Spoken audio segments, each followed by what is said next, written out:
In the heart of Ohio, tucked away in a quiet town of friendly neighbors and open fields, an invisible enemy began to strike, not with guns, not with knives, but with words.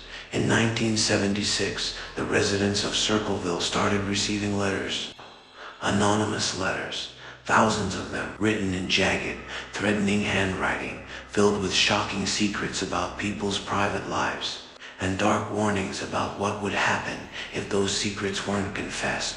No one knew who was behind them. No one knew how this person seemed to know everything, and no one knew how far the writer would go to make sure their message was heard. At first, the letters accused a school bus driver, Mary Gillespie, of having an affair. Then they grew darker, threatening her children, warning her to stop or face consequences. Soon, other townspeople began receiving their own letters, accusing them of crimes, lies, and sins they thought no one else knew. The entire town became a powder keg of paranoia. Friends turned against friends.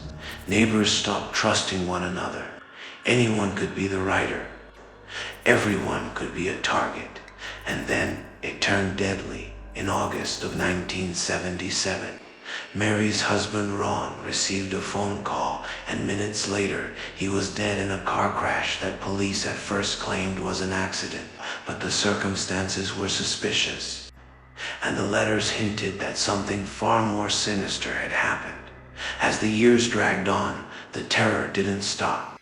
One day, Mary herself was nearly killed when she discovered a booby-trap sign on her bus route, rigged with a gun, set to fire the moment she tried to remove it. She survived, barely died. Eventually, suspicion fell on a man named Paul Freshow, Mary's brother-in-law. He was arrested, convicted, and sent to prison. For a moment, it seemed the nightmare was finally over, but then the letters kept coming, even after Paul was locked away. To this day, no one knows who truly wrote the Circleville letters. Was it Paul orchestrating it all from behind bars? Was it a network of people using the letters to expose or invent the darkest secrets of their neighbors? Or was it someone else entirely? A phantom figure who melted back into the shadows, leaving only fear behind? This is not just a story of crime.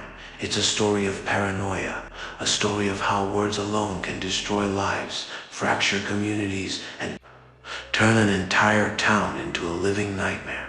Tonight, we'll travel back to Circleville in the 1970s and retrace the letters, the threats, the deaths, and the questions that remain unanswered.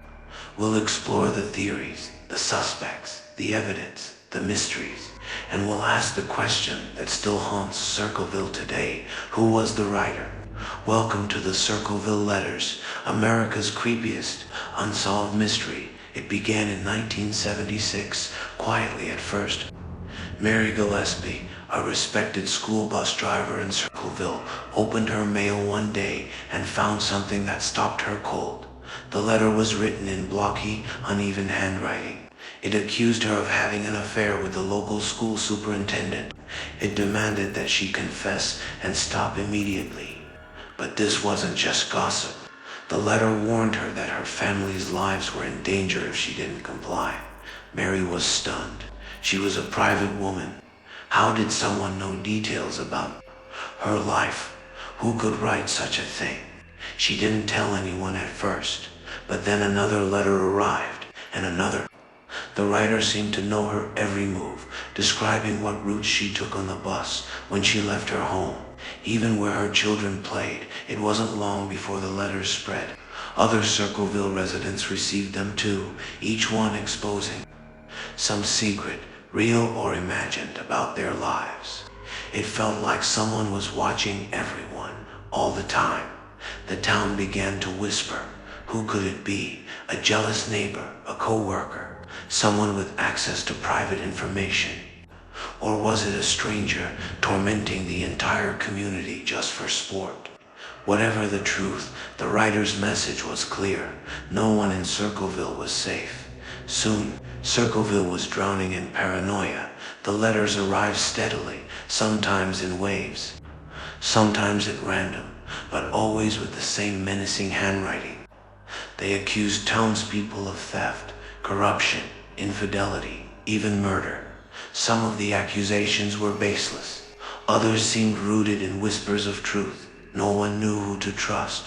Neighbors stopped speaking to each other. Friends turned into suspects. Husbands and wives eyed each other suspiciously. Police were baffled.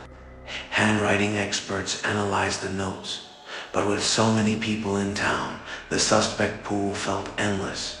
And the letters weren't just vague threats. They seemed to know the private details of people's lives, schedules, relationships, hidden affairs. Whoever the writer was, they were close. Too close. Then the threats escalated. The writer warned Mary Gillespie that her children were in danger, that her bus route was being watched, that she had to end her alleged affair, or else the pressure was unbearable. And soon, the darkness turned deadly. On August 19, 1977, Mary's husband Ron received a mysterious phone call. The caller was never identified, but what's known is that Ron left his home in a rage. He grabbed his gun, got into his truck, and sped off, apparently intending to confront the writer. Moments later, his truck veered off the road and slammed into a tree.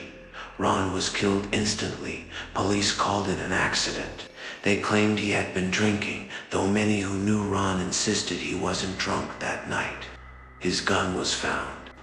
Beside him, never fired. And here's the chilling part. Witnesses claimed Ron had been aiming to meet someone, to catch them.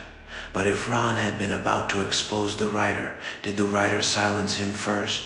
The letters continued after Ron's death, mocking the tragedy, hinting that Ron had been dealt with. It was no longer just a campaign of fear. It was blood. Circleville wasn't just afraid now. It was living in terror. Years passed, but the letters never stopped.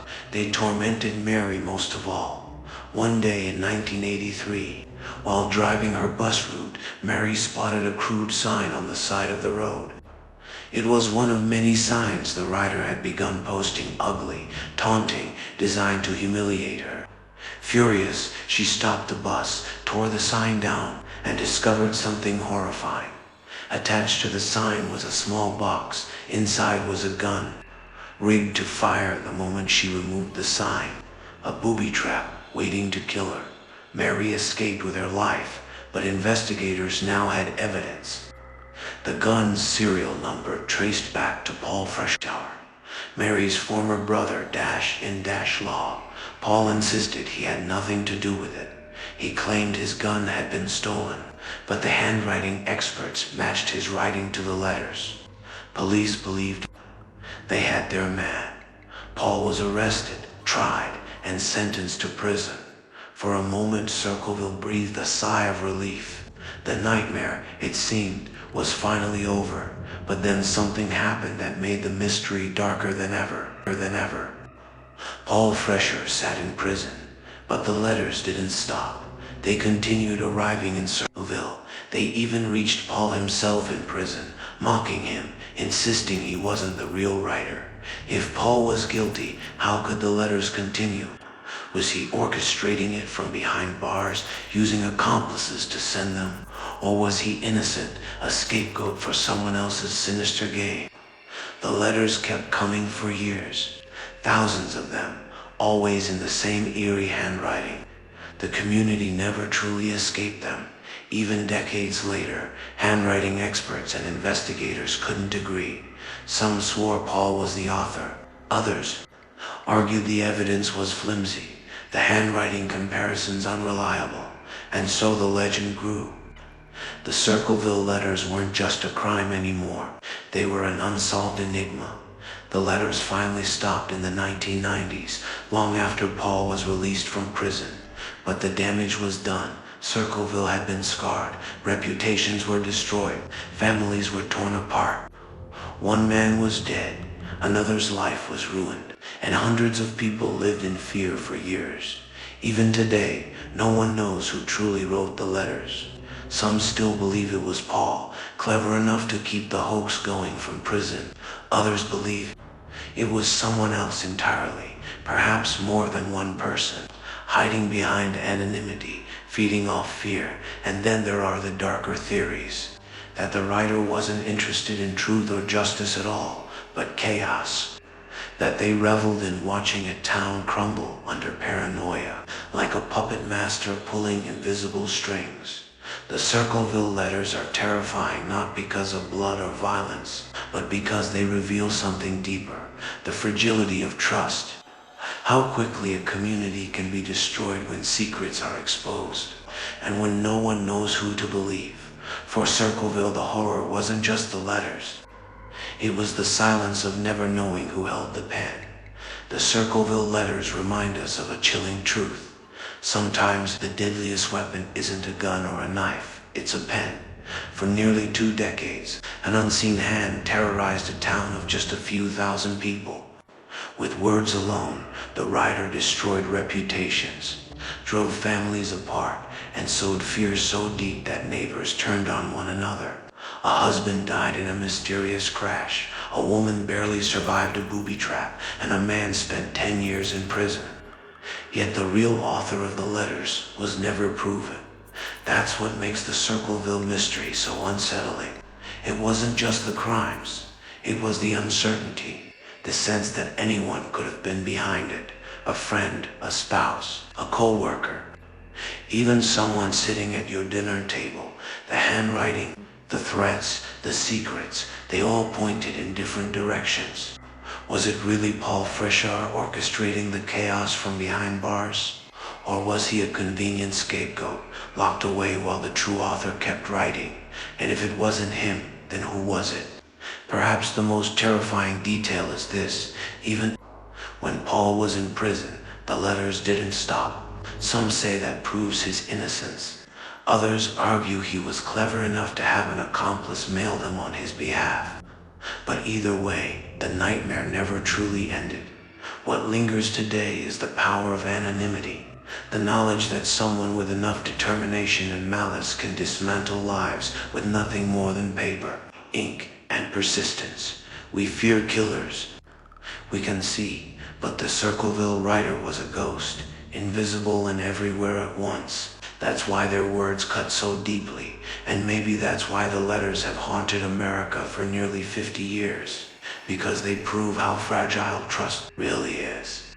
All it takes is a whisper, a secret, a threat, and suddenly a town is no longer a community, but a battlefield of suspicion. Even now, the Circleville letters remain unsolved. Experts continue to debate, documentaries keep investigating, and amateur sleuths chase the truth. But the mystery resists closure. It sits there like an envelope never opened, daring us to find the author and warning us what might happen if we do. So, I'll leave you with this chilling question. Do you believe the Circleville letters were the work of one disturbed individual, or a web of conspirators who thrived on fear? Let me know your theory in the comments below, and if this story sent shivers down your spine, don't forget to like this video, subscribe, and ring the bell. Because America's history is filled with darkness, murders without answers, towns cursed by tragedy, and mysteries that still whisper in the night. And together, we'll keep digging into them. This has been the Circleville Letters, America's creepiest unsolved mystery. Until next time, remember, the scariest monsters are not always the ones you can see. Sometimes they hide behind paper, waiting for you to open the envelope.